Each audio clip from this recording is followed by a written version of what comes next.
मध्य प्रदेश के दमोह में धान और उड़द की फसल बेचने के लिए मंडी पहुंचे किसानों ने प्रदर्शन किया।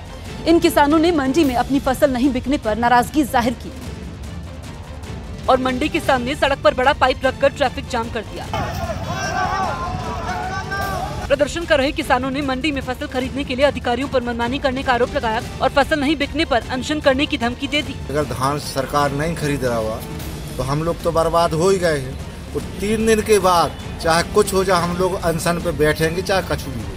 वहीं किसानों के प्रदर्शन की वजह से सड़क पर गाड़ियों की लंबी कतारें लग गई, जिसकी जानकारी मिलते ही प्रशासन के अधिकारी मौके पर पहुंचे और किसानों को समझाकर जाम खुलवाने की कोशिश करने लगे। किसानों का हंगामा नहीं थमता देख अधिकारियों ने उनकी समस्या जल्द सुलझाने का भरोसा दिया। समस्याएं तो आई हैं, ये नहीं कहेंगे कि नहीं आई, लेकिन अच्छा सहयोग किसानों ने भी किया है। हम लोगों की तरफ से भी पूरा प्रयास है कि इन लोगों को समस्या न हो। प्रशासन की ओर से फसल बिकने का भरोसा मिलने के बाद किसानों ने प्रदर्शन खत्म कर दिया।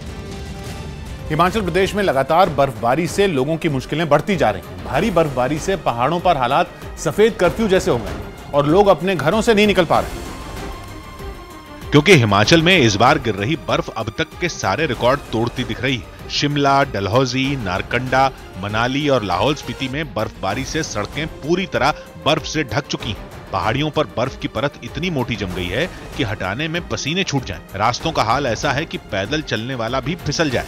पेड़ों और पहाड़ों की तस्वीर ऐसी है जैसे रुई बिछा दी गई हो। बर्फबारी के बीच होटल और घरों से बाहर निकलने की कोशिश जान को खतरे में डालने जैसी साबित हो रही है। पहाड़ों के बीच बने रास्तों पर इतनी बर्फ जमी है कि गाड़ी लेकर चलना खतरे से खाली नहीं है। रोड बंद है हमारे बर्फ के कारण। जो बर्फबारी हुई है इसकी वजह से दिक्कत आ रही है, चालकों प्रचालकों को भी दिक्कत आ रही है, सवारियों को भी मतलब जो घर जाने में दिक्कत आ रही है। सैलानियों के लिए ये वक्त मौज मस्ती का है, लेकिन शिमला के रहने वाले लोगों के लिए ये किसी आफत से कम नहीं है। यहाँ बारिश के साथ बर्फ गिरने से एक पेड़ एक घर पर गिर गया।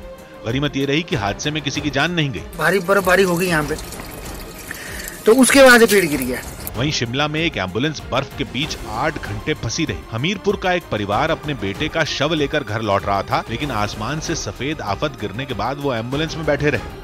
हालांकि खबर मिलने के बाद पुलिस ने बर्फबारी के बीच सड़क पर फंसी गाड़ी को बाहर निकाला, लेकिन हिमाचल में बर्फबारी से हालात इतने बिगड़ गए कि कई जिलों में बिजली पानी की समस्या भी बढ़ गई, क्योंकि हिमाचल के आधे से ज्यादा जिले बर्फबारी की वजह से सफेद चादर में तब्दील हो चुके हैं, जहां बर्फ को हटाने में प्रशासन को काफी मशक्कत करनी पड़ रही है। जैसे जैसे क्लियर करते थे हिमपात इतना भारी था कि सड़कें दोबारा से अवरुद्ध हो रही थी। वहीं मौसम विभाग और आपदा प्रबंधन ने लोगों को जरूरत पड़ने पर ही घरों से निकलने की नसीहत दी। हमारी लोगों को यही एडवाइस है कि जब जहाँ जरूरत हो बाहर निकले, अदरवाइज घरों में रहें तो बेटर रहेगा। हालांकि हिमाचल में सड़कों से लगातार बर्फ को हटाया जा रहा है, लेकिन बर्फ इतनी ज्यादा है जिसे हटाने में वक्त लग सकता है।